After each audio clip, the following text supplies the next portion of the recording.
തങ്ങളുടെ നല്ലൊരു പറയാൻ കേൾക്കാൻ ജീവിതത്തിൽ പകർത്താൻ അവിടുത്തെ ശ്രദ്ധകളിൽ ഉൾപ്പെടാൻ നമുക്കൊക്കെ ഭാഗ്യം ഏറ്റി നിർവമാകട്ടെ.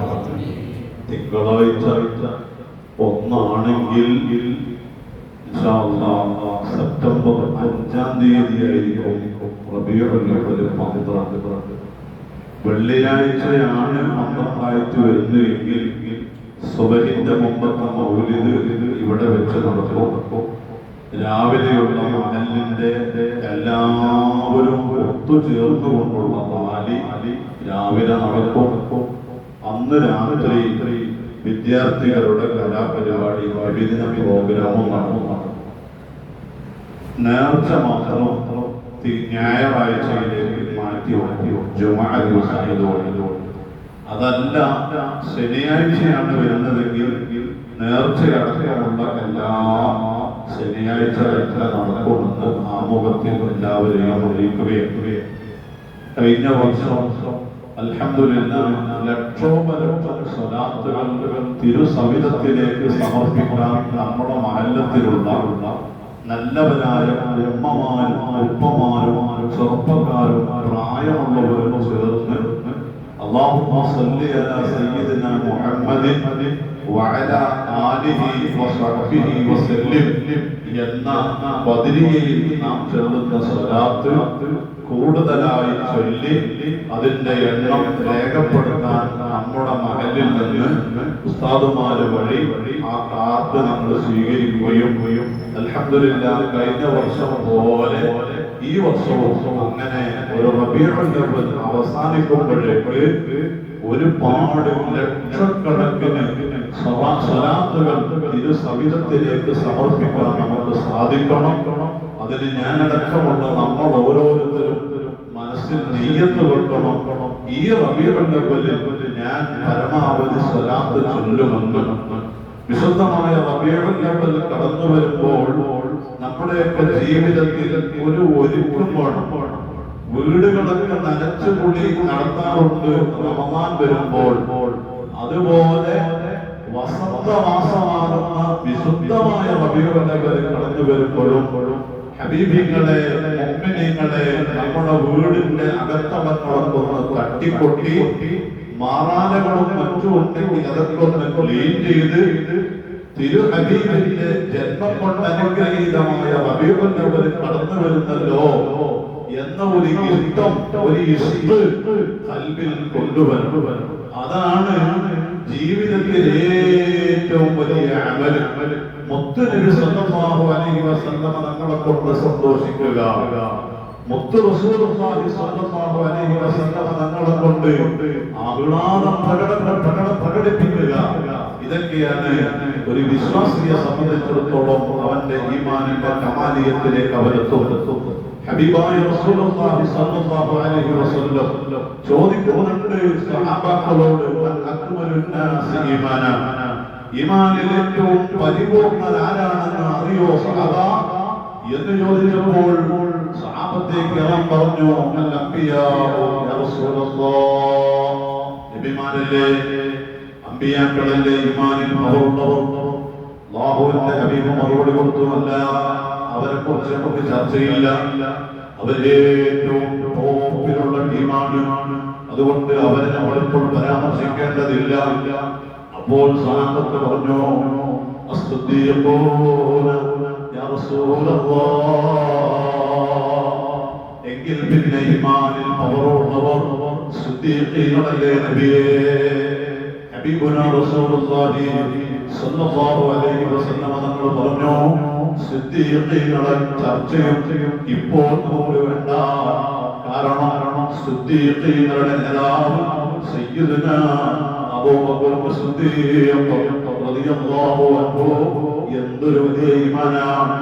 ലോകത്തെ അമ്പിയാക്കളെ മാറ്റി നിർത്തിയിട്ട് എല്ലാ വിശ്വാസികളുടെയും ഈമാൻ ഒരു തുലാസിൽ ഇങ്ങനെ വെച്ചു. എന്നിട്ട് സിദ്ദീഖുൽ അക്ബർ റളിയല്ലാഹു അൻഹുവിന്റെ ഈമാൻ മറ്റൊരു തുലാസിലും വെച്ചാൽ റസൂലുള്ളാഹി സ്വല്ലല്ലാഹു അലൈഹി വസല്ലം തങ്ങളോടുള്ള സുഹബത്ത് കൊണ്ട്, അവിടുത്തോടുള്ള ഖുർബത്ത് കൊണ്ട്, അവിടുത്തെ ഖിദ്മത്തുകൊണ്ട് അവിടുത്തോടുള്ള മഹബത്തുകൊണ്ട് അറിയോ സിദ്ദീഖുകളെ ഈമാനിന്റെ പവറാണ് ലോകത്തുള്ള സർവ്വ മുഅ്മിനീങ്ങളെ ഈമാനിനേക്കാളും കൂടുതലാണ്.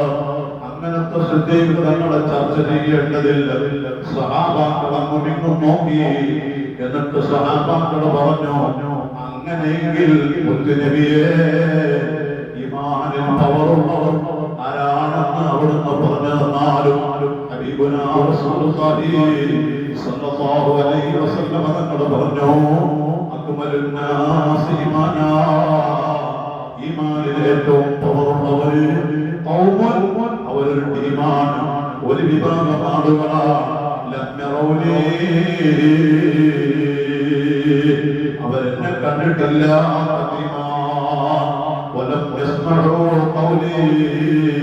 അവരെന്റെ ശബ്ദമാധുര്യം കേട്ടിട്ടില്ല. എന്നെ കണ്ടിട്ടില്ലാത്ത, എന്നെ കേട്ടിട്ട് എന്റെ സംസാരം കേട്ടിട്ടില്ലാത്ത, എന്നെ നേരിട്ട് അനുഭവിച്ചിട്ടില്ലാത്ത പിന്നെ എങ്ങനെയാണ് അവർക്ക് എന്നെ മനസ്സിലാക്കിയത്?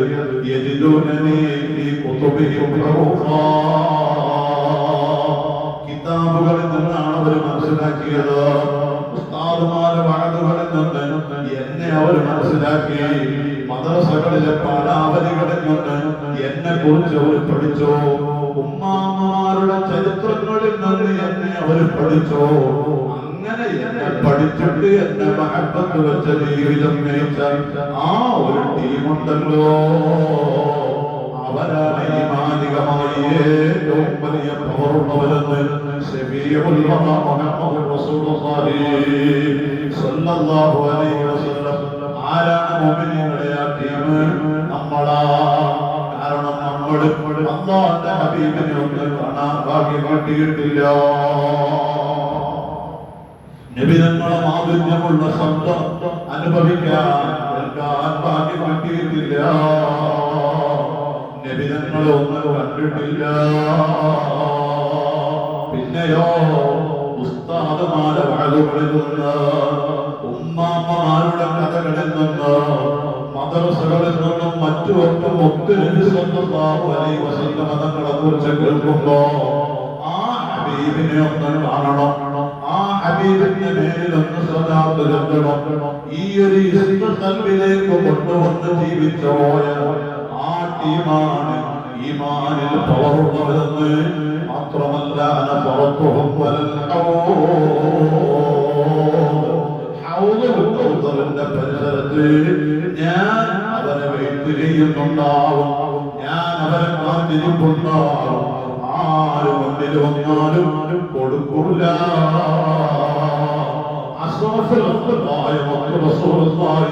പറയാ, അങ്ങനെ എന്നെ കുറിച്ച് കേട്ട് പഠിച്ച് വെച്ച് ജീവിച്ച ആളുകൾ അവര് വരാതെ മറ്റൊരാൾക്ക് ഞാൻ കൊടുക്കൂല.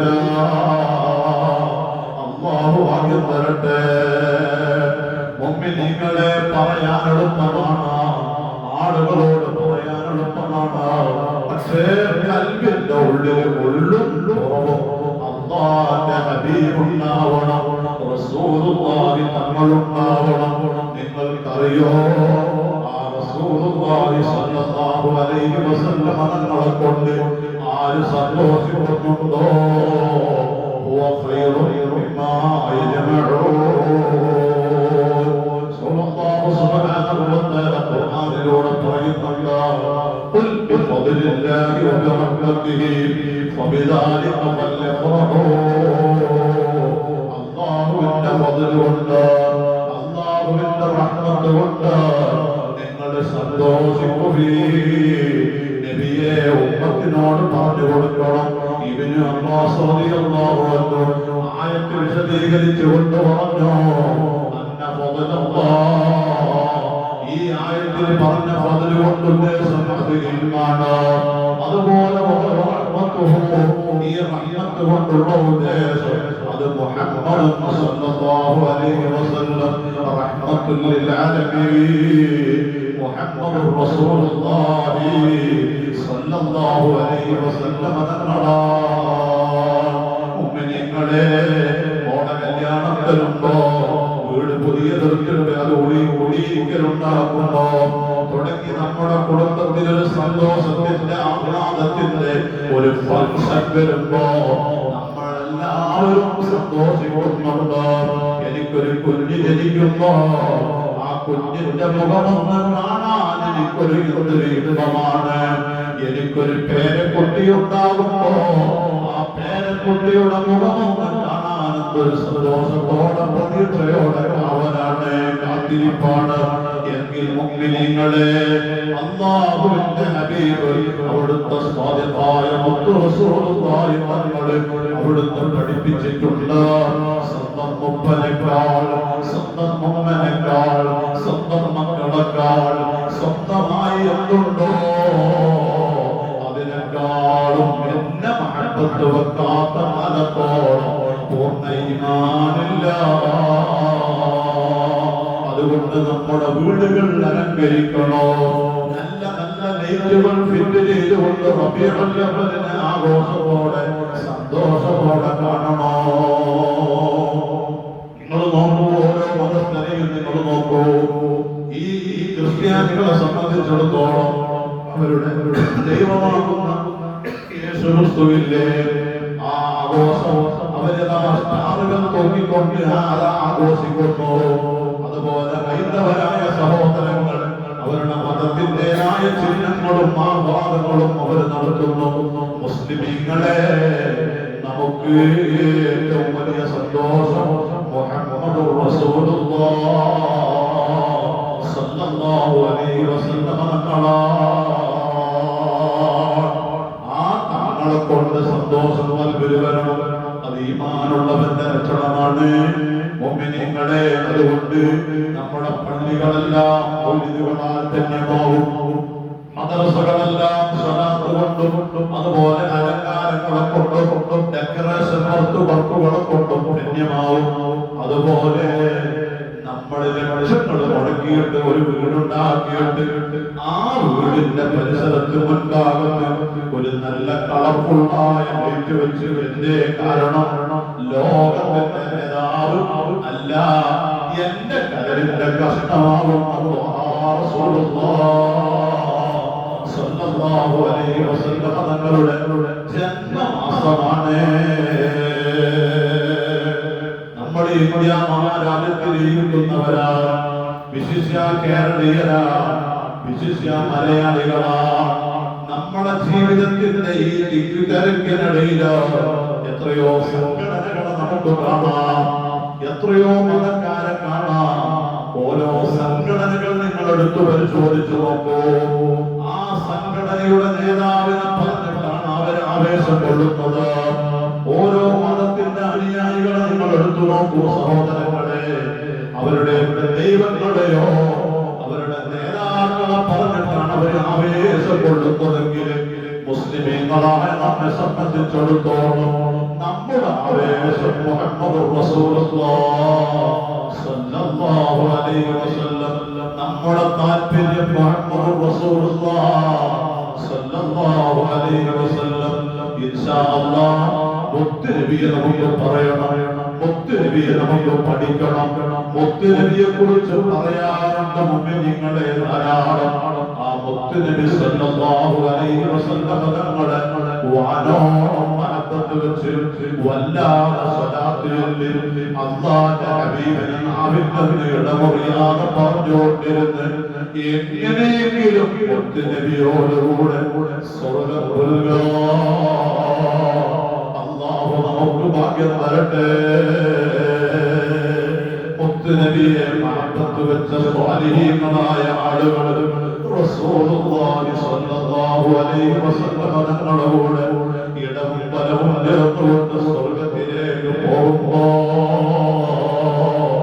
പറയാൻ അവകാശമുണ്ടോ? ഓരോ ദിവസവും ഒരു 300 സ്വലാത്ത് ചൊല്ലി ഞാനും എന്റെ ഹബീബിനെ സ്നേഹിച്ചിട്ടുണ്ട് പറയാൻ കഴിയോ? എങ്കിൽ അല്ലാഹുവിന്റെ ഹബീബ് പോകുമ്പോ അവിടുത്തെ സഹാബപ്പെട്ട കാലത്തെത്തിയിട്ട് ആ വഴിയിലെന്ന് വീണു. സ്വഹാബത്തെ കിറാമിൽ ഏറ്റവും ഹെഡായ സിദ്ദീഖുൽ അക്ബർ റളിയല്ലാഹു അൻഹു അവിടുത്തെ പിന്നിലുണ്ട്. അവിടുത്തെ കാല് തട്ടി ഒന്ന് മുന്നോട്ട് നീങ്ങി സിദ്ദീഖുൽ അക്ബർ കഴിഞ്ഞ് ബഹുമാനപ്പെട്ട ഉമർ തങ്ങളെ കാല് തട്ടി മുന്നോട്ട് നീങ്ങി, ഉസ്മാൻ തങ്ങളെ കാല് തട്ടി മുന്നോട്ട് നീങ്ങി, അലിയാർ തങ്ങളെ കാല് തട്ടി മുന്നോട്ട് നീങ്ങി. അങ്ങനെ ആശീർവദികളുടെ കാലുകൾ തട്ടി തട്ടി തട്ടി തട്ടിയിട്ടെങ്കിലും സ്വർഗത്തിന്റെ ഏതെങ്കിലും ഒരു മൂലയിൽ ഞാനും നിങ്ങളും നിർത്തണം. എന്നിട്ട് അവിടെ വെച്ച് ഹബീബിനെ വല്ലാതെ നോക്കി നിൽക്കണം. ഹബീബായ തങ്ങളുടെ പ്രകാശിക്കുന്ന മുഖമൊന്ന് കാണാൻ കഴിയണം. അല്ലാഹുവിന്റെ ഹബീബ് നമ്മളെ കാണുമ്പോഴേ ഒരു പരിചയം വേണം. അതിന് ദുനിയാവിൽ ഹബീബിനെ മഹത്വത്ത് വെക്കണം, സ്വലാത്ത് ചൊല്ലണം, വീടുകൾ അലങ്കരിക്കണം. ഒരു കാര്യം കൂടി പറഞ്ഞ് ഞാൻ നിർത്തുകയാണ്. റബീഉൽ അവ്വൽ 1 മുതൽ റബീഉൽ അവ്വൽ 30 വരെ ഈമാനുള്ള മുഅ്മിനീങ്ങളെ നമ്മുടെ വീടുകളിൽ മൗലിദുകൾ നടക്കണം. ഉസ്താദുമാര് വേണം നിർബന്ധമില്ല. ഉമ്മയും ബാപ്പയും ഒത്തുചേർന്ന്, മക്കളും മരുമക്കളും ചേർന്ന്, പേരമക്കളും ഇരുന്ന് മുഅ്മിനീങ്ങളെ ഒരു ഹദീസ് ഒരു ഹികായത്ത് വായിച്ചിട്ട് അതിന്റെ ബൈത്തുല്യത്തിലിട്ട് ആ ഏഴിലുള്ള ദുആഉം അവസാനം അതുമൊന്ന് ചൊല്ലിയിട്ട് അല്ലാഹുവിന്റെ ഹബീബിനെ ഈ റബീഉൽ അവ്വൽ മാസത്തിലൊന്ന് കൂടുതൽ മുതൽ പറയാ നമ്മുടെ വീടുകളൊന്ന് ഒരുക്കണേ എന്ന് അവസാനമായി എന്നോടും നിങ്ങളോടും ഓർമ്മപ്പെടുത്തി. റബീഉൽ അവ്വൽ 1 മുതൽ 30 ദിവസത്തിനിടയിൽ ഏതെങ്കിലും ഒരു ദിവസം എന്നെ കൊണ്ട് സാധിക്കുന്ന രൂപത്തിലും ഒരു 10 സ്വാലിഹീങ്ങളെ വിളിച്ചു വരുത്തി, അതല്ല ഒരു 50 ആളെ വിളിക്കാൻ പറ്റുമെങ്കിൽ ഒരു 50 ആളുകളെ വിളിച്ചു വരുത്തി നിസ്കരിക്കുന്ന മധുവിനെ ഇഷ്ടപ്പെടുന്ന ആളുകളെ വിളിക്കണോ? മധുവിനെ ഇഷ്ടപ്പെടാത്തവർ നമ്മുടെ കുടുംബത്തിലുണ്ടെങ്കിൽ അവരെ വിളിക്കണ്ട. അത് പ്രത്യേകം ശ്രദ്ധിക്കണം. അതേ മുത്ത് നബിയുടെ മകന് പാടുന്നത് ചില ആളുകൾക്ക് അലർജിയാണ്. പേരിന് നമ്മുടെ വാപ്പയാവാം, പേരിന് ചിലപ്പോൾ നമ്മുടെ അനുജനാവാം, അല്ലെങ്കിൽ അമ്മാവനാവാം, അതല്ലെങ്കിൽ അമ്മോസനാവാം. പക്ഷേ മുത്ത് റസൂലുള്ളാഹിന്റെ മകന് പാടുന്ന സദസ്സിലേക്ക് വേണ്ട, അവനെ വിളിക്കണ്ട. കാരണം എന്താ? അവൻ മൗലിദ് ചൊല്ലൂലാന്ന് മാത്രമല്ല, അവന്റെ ഇരുത്തം സീറ്റ് ഔട്ടിലായിരിക്കും, അതല്ലെങ്കിൽ പന്തലിലായിരിക്കും, അതല്ലെങ്കിൽ മറ്റെവിടെയെങ്കിലും ആയിരിക്കും. എന്നിട്ട് അവിടെ അവന്റെ അടുത്തുള്ള ആളുകളോട് എന്തെങ്കിലുമൊക്കെ പെണ്ണാ തുടങ്ങിയത്, ഇതിന്റെ ആവശ്യമുണ്ടോ, എന്തിനാ ഇതിന്റെ ആവശ്യം, ഇങ്ങനെ പറഞ്ഞ് വസുവാസുണ്ടാക്കുന്ന ഒരു കാലഘട്ടമാണ്. അതുകൊണ്ട് നമ്മുടെ ഈമാൻ നമ്മൾ മുറുകെ പിടിക്കണം. 30 ദിവസവും റസൂലുള്ളാഹിന്റെ മൗലിദ് വീടുകളിൽ നടക്കണം. എന്നോടും നിങ്ങളോടും പറയാണ്, ഇത് മഹല്ലിന്റെ തീരുമാനമല്ല കേട്ടോ, അല്ലാഹുവിന്റെ ദീനിന്റെ തീരുമാനമാണ്, അല്ലാഹുവിന്റെ റസൂലിനോടുള്ള മഹബത്താണ്. അതുപോലെ 30 ദിവസത്തിൽ ഒരു ദിവസം എന്നെ കൊണ്ട് എത്ര ആളുകളെ വിളിക്കാൻ പറ്റുമോ? പ്രൗഢിയുള്ളൊരു മജ്‌ലിസ് എന്റെ വീട്ടിൽ നമ്മുടെ വീടുകളിൽ സംഘടിപ്പിക്കുക. എന്നിട്ട് നല്ല ഇസ്സത്തോടെ നല്ല ഇടത്തോടെ യാ നബി സലാം അലൈക്കും, യാ റസൂൽ സലാം അലൈക്കും, യാ ഹബീബ് സലാം അലൈക്കും,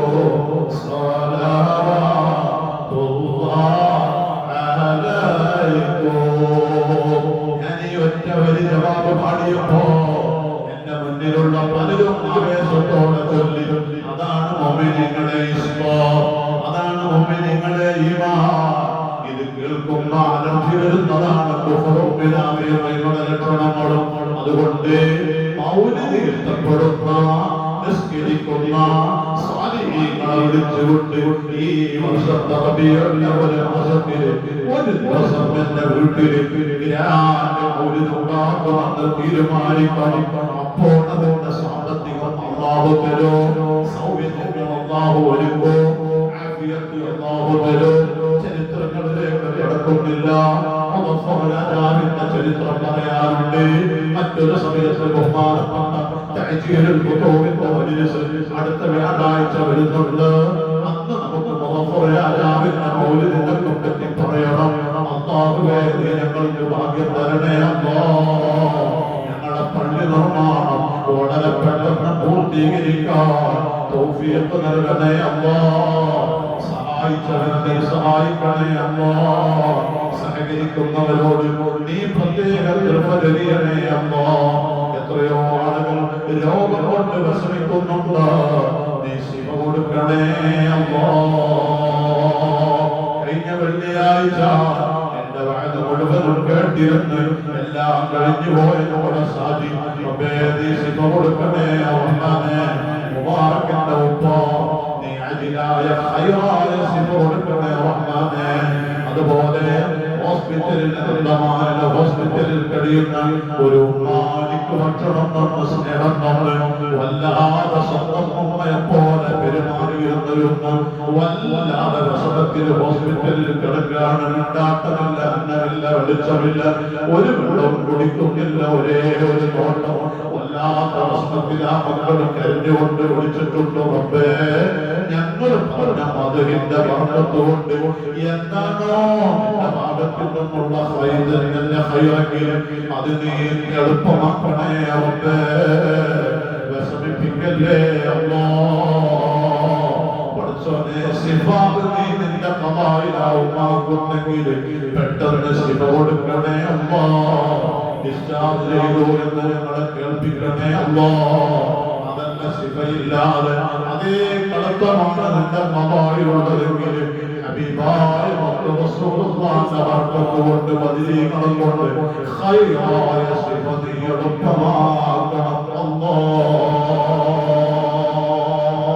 ഞങ്ങളെ ഖബർസ്ഥാനിലെ തീർന്ന ഖബറാളികൾക്കും ഞങ്ങൾക്കും ദുആ കൊണ്ട് കടപ്പെട്ട എല്ലാ മുഅ്മിനീങ്ങൾക്കും സ്വർഗ്ഗം തരണേ അല്ലാഹ്. ഈ പറയുന്നതും കേൾക്കുന്നതും അല്ലാഹുവിന് ഇഷ്ടമുള്ള അമലാക്കണം അല്ലാഹ്. മദീനയിൽ കിടക്കുന്ന ലോകനേതാവ് സല്ലല്ലാഹു അലൈഹി വസല്ലം തങ്ങളുടെ മഹബത്ത് കിട്ടാൻ സബബാക്കണം അല്ലാഹ്.